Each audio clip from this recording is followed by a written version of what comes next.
Hello guys, আজকে আবার একটা ইটিং শো নিয়ে চলে এলাম। তো বাড়িতে যা যা রান্না হয়েছে আগের দিনেও বলেছিলাম, আজও বলছি, বাড়িতে যা যা রান্না হয়েছে সেটা নিয়ে আজকে ইটিং শো করতে চলে এসেছি। তো দেখুন বাড়িতে কি কি রান্না হয়েছে। আর আপনাদের দাদা বাড়িতে থাকে না, আমরা তিনজনের, ছেলে আর মেয়ে আর আমি, তাই বেশি কিছু রান্না বান্না করিনি।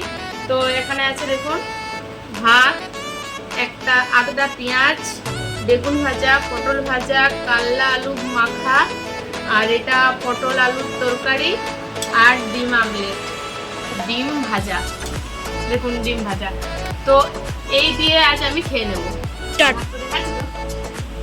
এখানে আছে নুন, তো আমি প্রথমে কাল্লাটা দিয়ে আমি খেয়ে নেব। কাল্লা আলু মাখা ভালো লাগে, আগে আমি তিতো খেতাম না, তো এখন আমি তিতো খাই। আর এখানে লঙ্কা আছে,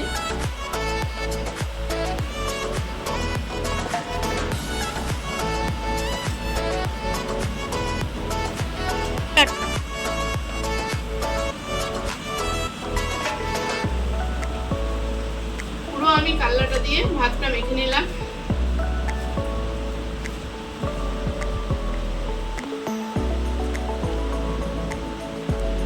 সাথে একটু পেঁয়াজ,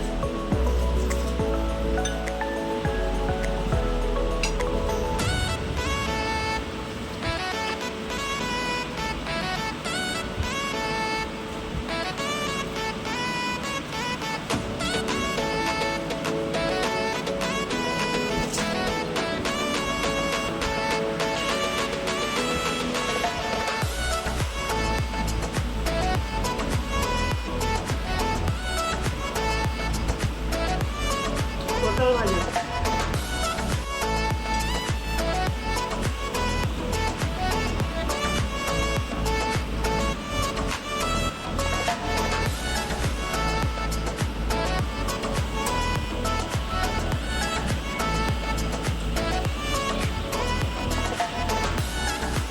আমার কাল্লা আলু দিয়ে ভাতটা হয়ে গেল।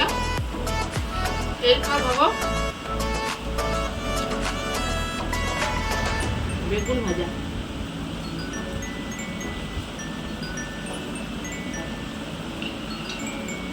তার সাথে নিয়ে দেবো একটু পটল।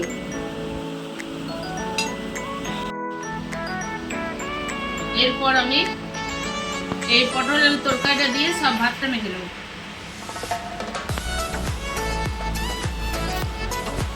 আর ডিম ভাজা,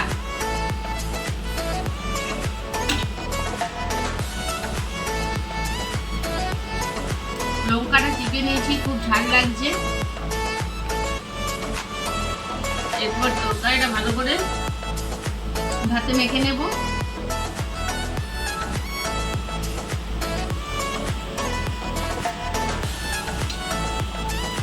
আর ডিম ভাজা।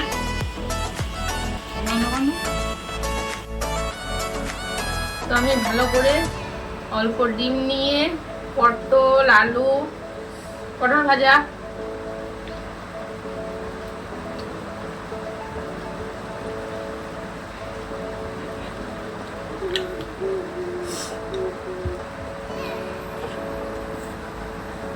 আর একটু ডিম ভাজা নিয়ে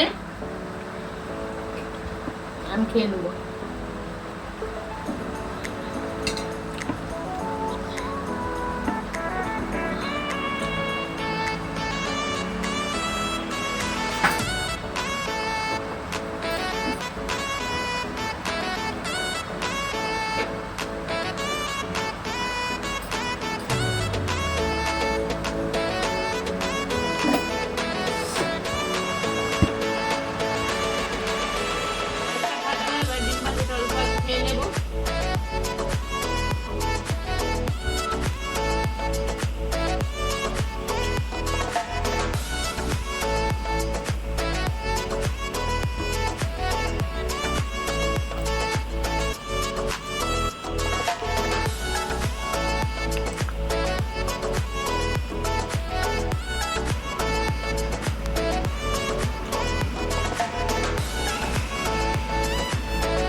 গাইস আমার খাওয়া শেষ। মানে বাড়ির খাবার নিরামিষ নয়, পেঁয়াজ রসুন দিয়ে পটল আলু তরকারিটা করেছি এবং ডিম ভাজা, পটল ভাজা, সব এই খাবারগুলো দিয়ে ভালো লাগলো। আমার খাওয়া এখানে শেষ। আবার পরের দিন পরের নতুন ভিডিও নিয়ে আবার আপনাদের সাথে দেখা হচ্ছে। বাই।